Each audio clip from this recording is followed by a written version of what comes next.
The Law of Action: How to Hit Your Target Every Time by Roland, Byrd. Choose your path. When you're determined to do something, sometimes you have to take action and do things you've never dreamed of. Lou Ferrigno. Now that you've created your goal, the next step is to create a plan for achieving it. This is a must. It is a step that many people forget or neglect.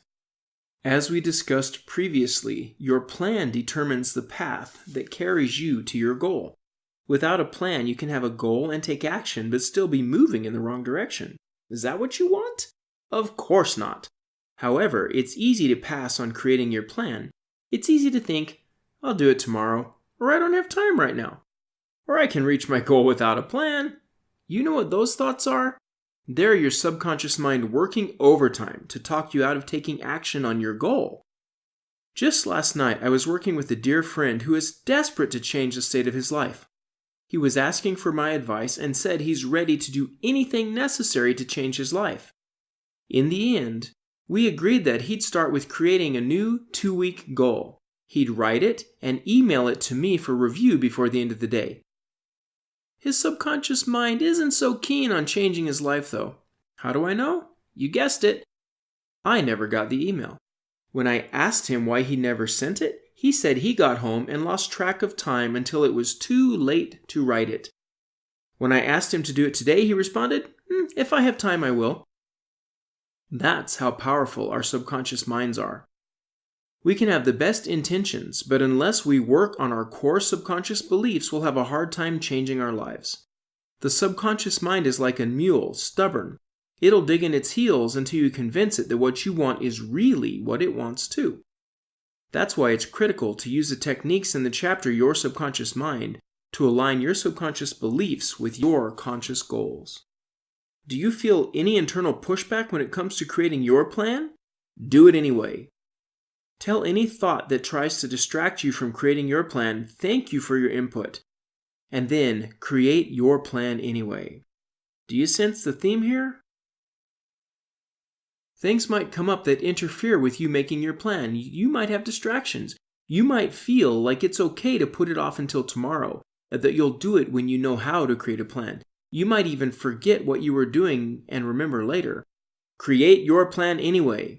When thoughts like these show up, it's critical that you keep moving forward and take action. Create your plan anyway. Taking action in spite of distraction sends a clear message to your subconscious mind that what you're doing is important. It's a great way to start creating an action habit, and that's a great habit to have. So what are you going to do? Right. Create your plan anyway. If you're new to planning, creating a plan might feel overwhelming. That's okay. Your plan doesn't need to be complex. In fact, the simpler the plan, the better, because simpler things are easier to complete. Your plan needs a few parts to be effective: daily and weekly steps, checkpoints, signposts, feedback. Daily and weekly steps. For your action plan to work, you must think about what you need to do to reach your goal. When you know what you're going to do, what daily steps you must take, you're better able to make consistent progress in the right direction. Your plan can be to take action, any action, but it's more effective if you know the specific actions you're going to take, because it helps you stay focused on the goal. Daily steps are things you need to do every day to successfully achieve your goal. If you're unsure what your daily steps might be, then ask yourself, what things, when compounded daily, will best carry me toward my destination? For example, I'm writing this book. Writing a book can feel daunting to say the least, but I've written a few. You can find them here. www.rolandbyrd.co/books-by-Roland-Byrd. I know that as long as I show up every day and write, I'll eventually finish the book. I've also learned that having a daily writing goal works best because it's a definite and measurable target. Without a definite measurable target, it's easy to say, I wrote a sentence, or I wrote a paragraph, so I'm good for the day. It takes a very long time to write a book if you're only producing a sentence or paragraph a day. I know. The books I've approached that way are either still unfinished or took a very long time to write and rewrite. My daily goal for this book is 500 words a day. That's an easily achievable goal. I've hit or exceeded it most days since starting this project, and I've fallen short a few days, but I show up every day, aim for that target, and make progress. Every goal can be broken down into daily steps. Your fitness goal's daily steps might be working out every day for a minimum of 30 minutes and deciding what types and how much food you'll eat. Daily steps for your financial goal might be how much you'll save, invest, spend, or earn every day. A scholastic goal can be broken down into how much time you'll study every day.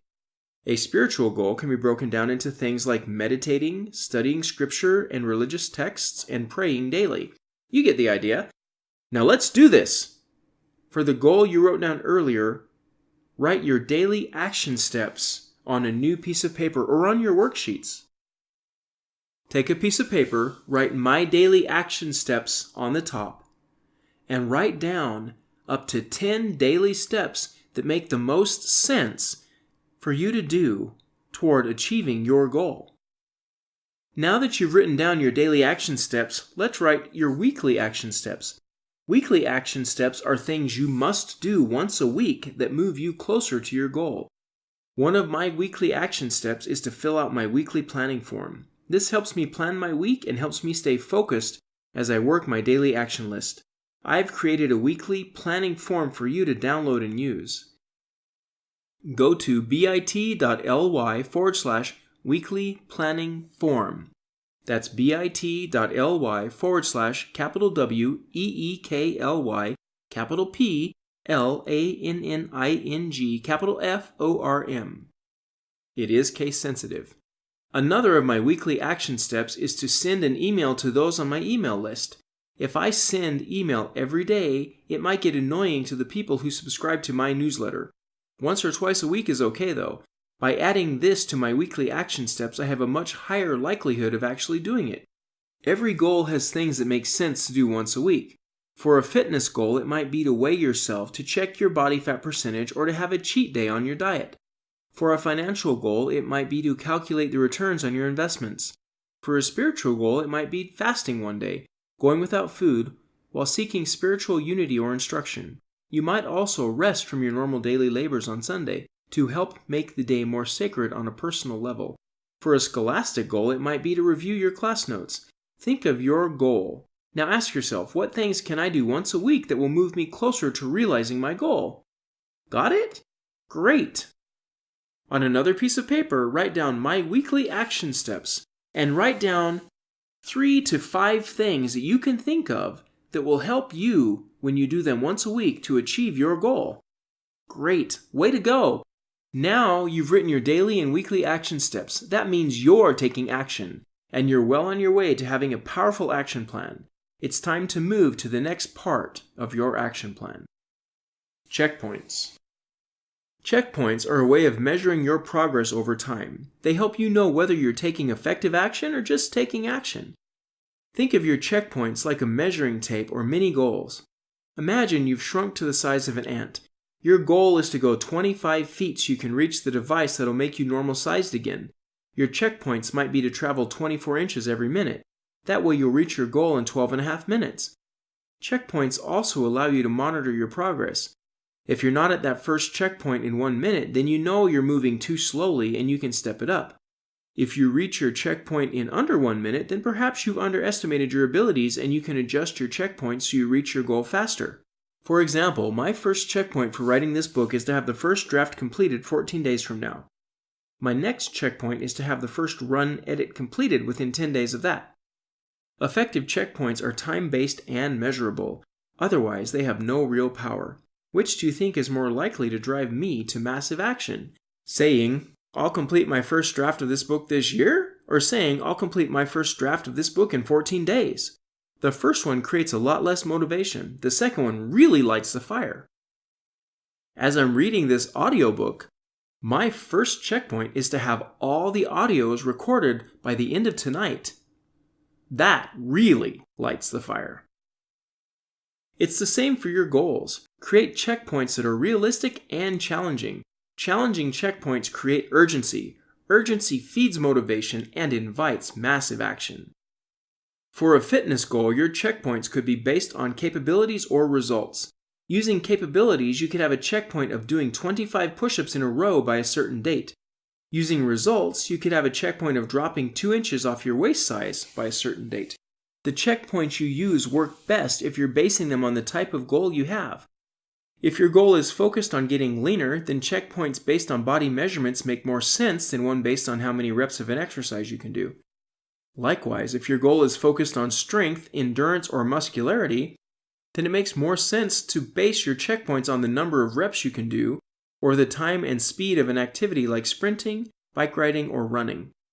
For a scholastic goal, your checkpoints could be things like getting a certain grade on an upcoming test, maintaining a certain GPA, or getting accepted into the university, college, or other program of your choice. For a financial goal, your checkpoints could be how much money you've saved or invested by a certain date. They could also be how much average return you're gaining on your investments, maintaining a positive balance in your bank account, or consistently paying your bills on time. For a spiritual goal, your checkpoints could be a streak of days where you meditate, pray, or both every day. It could be increasing the time meditating to 20 minutes. A spiritual checkpoint could be finishing a chapter or book of scriptures, or other spiritual text by a certain time.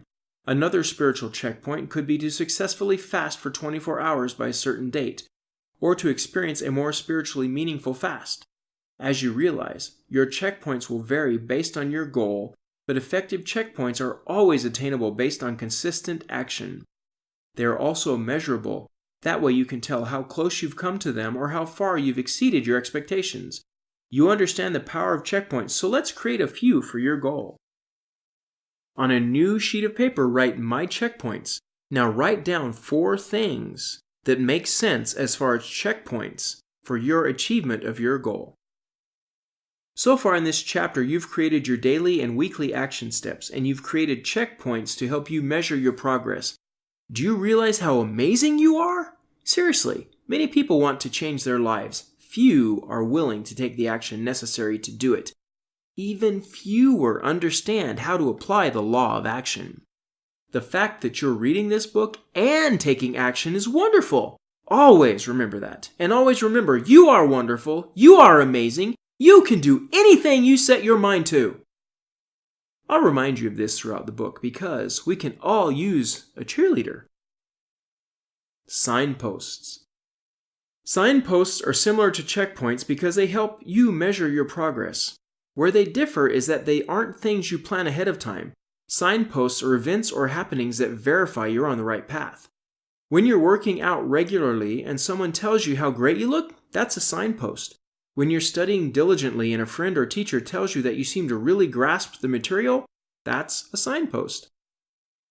Signposts can also be opportunities to change course and often better fulfill your purpose. When I wrote my first book, Your Blueprint Life by Design, I'd struggled through the first 30 pages. It seemed I fought for every word. Then one day I was browsing my local bookstore when my eyes were drawn to Hypnotic Writing by Dr. Joe Vitale. Trusting that I'd been led to the book, I bought it. Over the next 2 days, I read the book and took copious notes. Hypnotic Writing was a signpost for me. It was a message to change the way I write. From it, I learned how to turn off my internal editor and just let the first draft flow.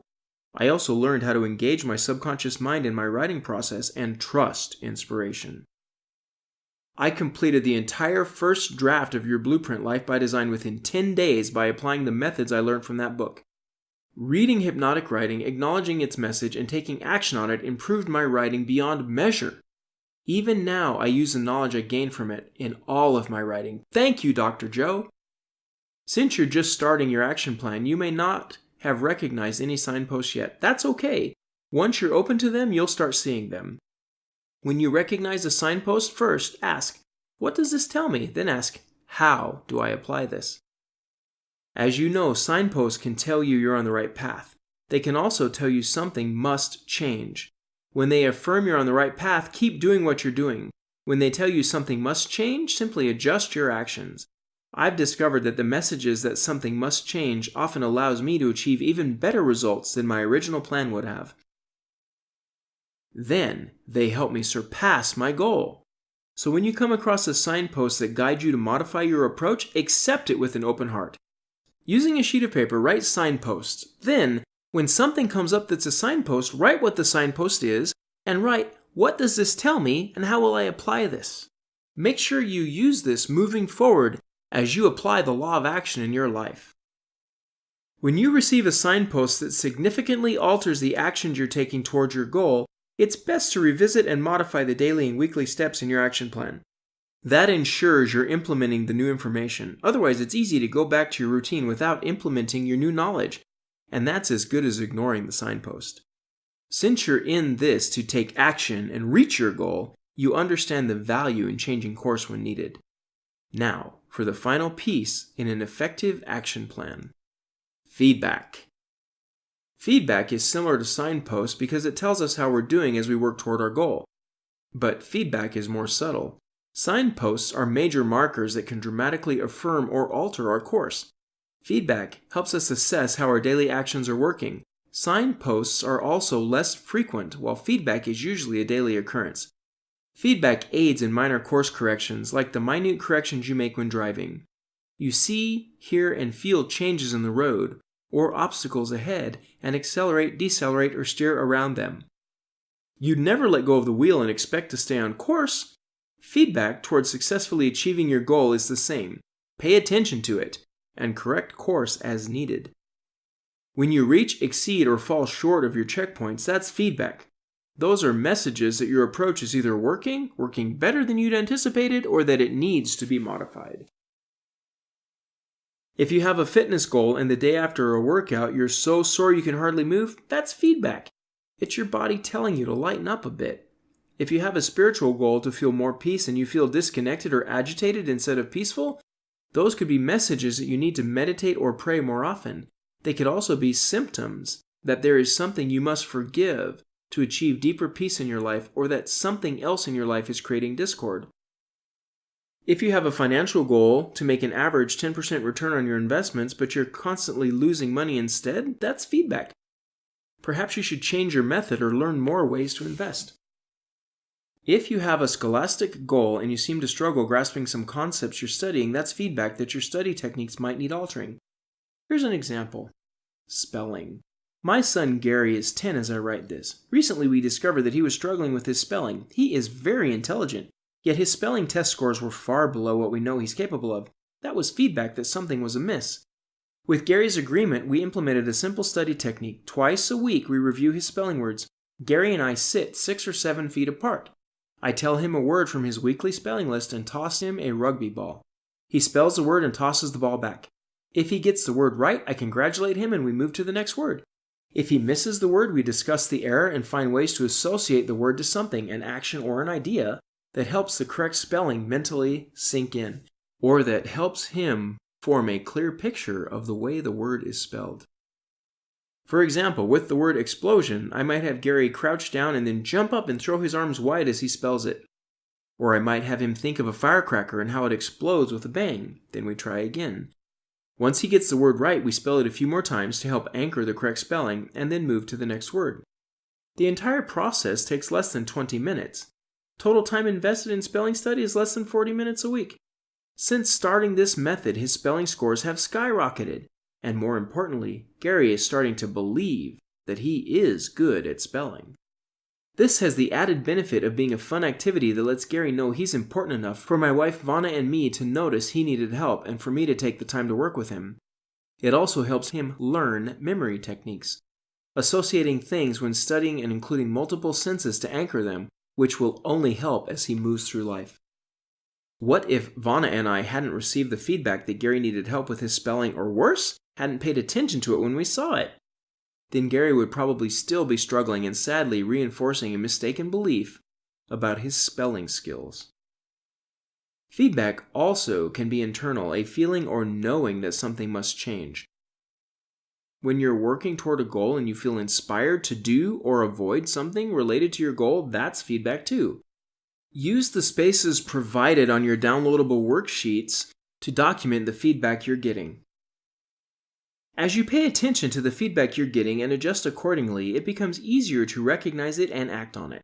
Soon it becomes a habit, and just like driving, you're making course corrections automatically. Action points. Download your action plan worksheets. bit.ly/myactionplan.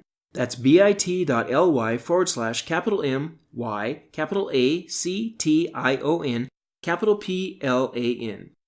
An action plan is essential to achieving your goal. An effective action plan includes daily and weekly steps, checkpoints, signposts, feedback.